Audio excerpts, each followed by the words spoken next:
You're watching The Source on CNN Philippines. I'm Pinky Webb. Let's go straight to the source of the story. We have PhilHealth Senior Vice President for Health Finance Policy Sector, Israel Pargas. Dr. Pargas, welcome to The Source. Maraming salamat din po sa inyong oras. Hello, good morning, Pinky, and good morning to everyone. So, what is in the dark web now after the end of ransom not being paid? Well, accordingly, especially coming from the sources, there are several information, but mostly this information are personal information of our employees. Again, as I've said before, during our initial investigation, databases, all our databases are intact, and these databases are containing the members' data and the patient's information.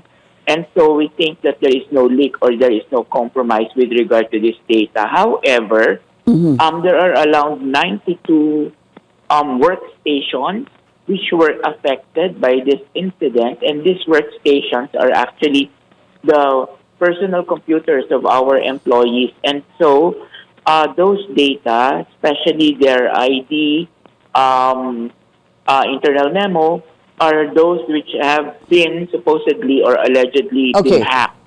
Opo. Dr. Pargas, so let's clarify that.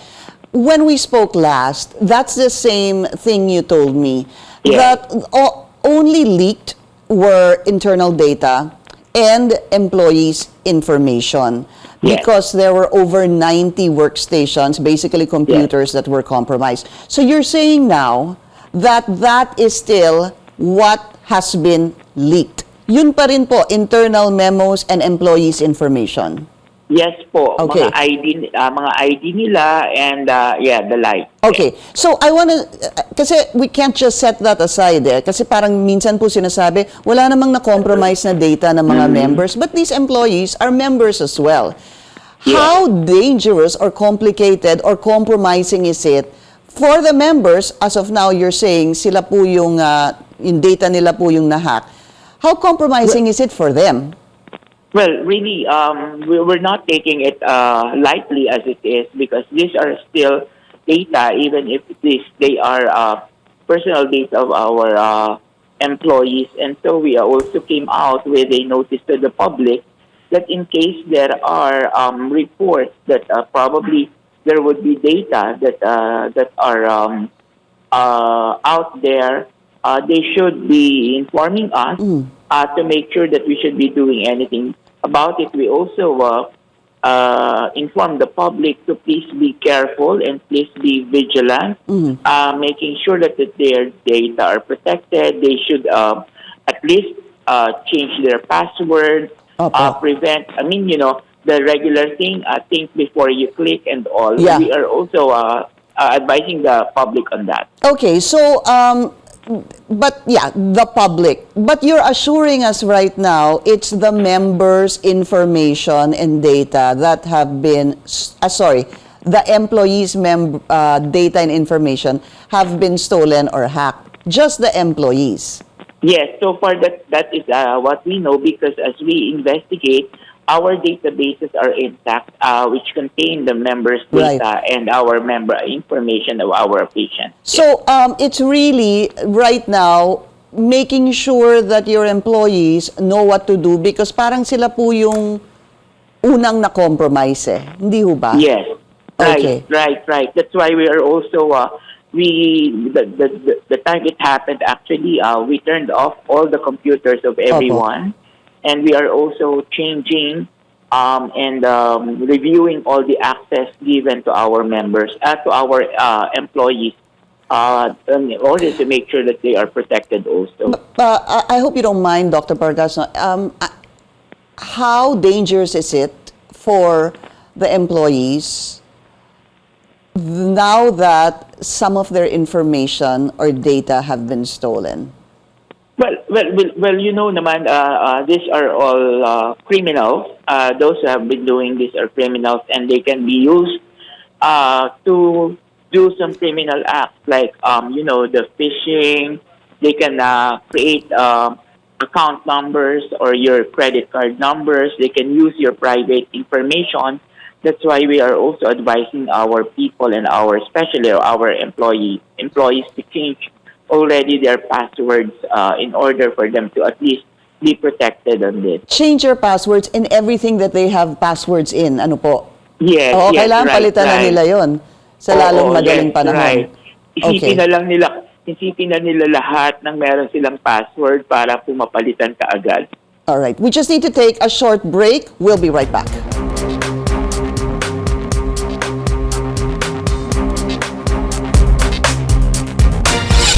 You're watching The Source on CNN Philippines. I'm Pinky Webb. Our source today, PhilHealth Senior Vice President for Health Finance Policy Israel Sector, Dr. Pargas. Dr. Pargas, I want to go back to what you said, no, because this is also a question from some of our team here.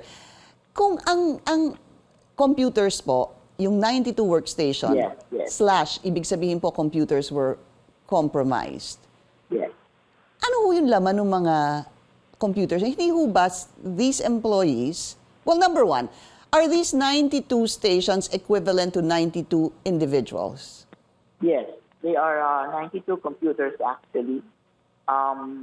So ang mga laman nito would be their personal, of course, their personal information and all. And if they are actually doing some work for the corporation, for example, research, there could be some data that are in there, and those data might also be compromised.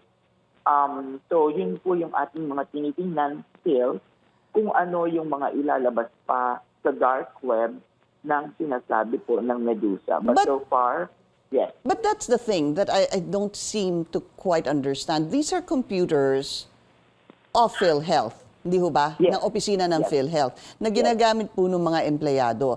So Yes. naturally, nakakapasok ka sa website ng PhilHealth ng gamit po yung computer ng opisina. So they are able to, aren't they able to access members' information as well? I mean, that's purely why they're there, hindi ho ba? That they Yes. should be able to have access. So what makes you say that the members' information, because the employees are able to access them from computers that are compromised, what makes you say that the members' data are not compromised as well?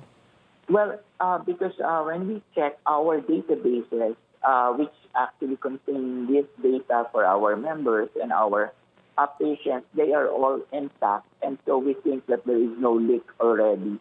Our employees cannot at all, not all employees are given the access to get all the members' data Well, or right. databases, but rather there are level of accesses being provided to these employees. And so very limited mga sources of data na pwede nilang makuha. Right. Kung ano lang yung access nila yan. Thanks for that clarification. You are right. Hindi naman po sigurado lahat ay kayang pasukin yung Yes. information ng mga miyembro. There are levels. Ano po. Are there any of the 92 of those compromised computers dumating po sa level na papasok po nila yung information ng mga members? We are still looking into that. And, we are still investigating every computer that has been affected. And so far po ay wala pa naman kaming nakikita, except for probably some na meron mga research na ginagawa with regard to our data. So yun pa lamang po, but not all. But does that not relate to the employee handling those, any of the employees handling those 92 computers? Ibig sabihin, sir, I don't know how it works, ano po, but I can just surmise that nagkakaroon po ng shifting, possibly palitan po ng tao sa isang computer. It's a matter of finding out who among the employees actually sat, used those 92 computers, and is any of the employees actually at that level where they can look into or open internal documents, members' contribution or information? Well, basically, our computer is 1:1. One employee is to one computer. I we see. don't share computer and we don't have any shifting at all. So, I see. yung access po nung isa is para sa kanya lamang. Apo. Yes.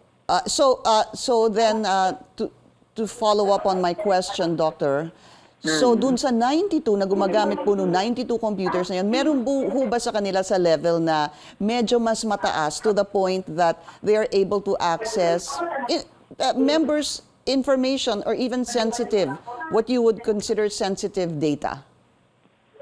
We are still looking into that because most of the 92 are frontline workstations. Ibig sabihin po ay those who are working mismo dun sa frontline services natin. Okay. And so bawat isa po, tinitingnan natin ngayon if there are anything sensitive data within the computer po. I see. All right. We still need to discuss more about this. We hope to have you again another time. PhilHealth Senior Vice President for Health Finance Policy, Dr. Israel Pargas. Sir, thank you so much for your time. Thank you, Pinky. And once we have the results, we can always say it to the public. Thank you, Pinky. Thank you, sir. And thank you for joining us here on The Source. I'm Pinky Webb. You're watching CNN Philippines.